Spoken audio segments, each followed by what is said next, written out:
Orphan Festival di program Beasiswa Ihsan Yatim.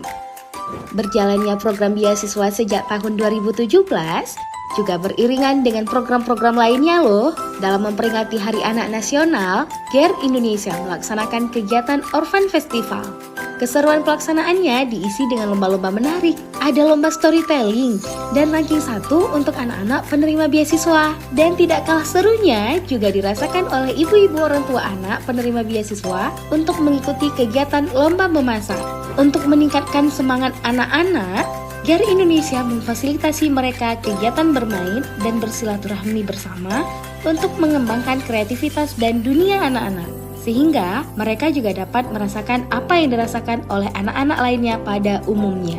Semua dapat mereka rasakan dari setiap kebaikan yang sudah diberikan. Terima kasih sudah mementingkan mereka yang membutuhkan. Ulurkan tangan Anda, bantu kami mengubah dunia.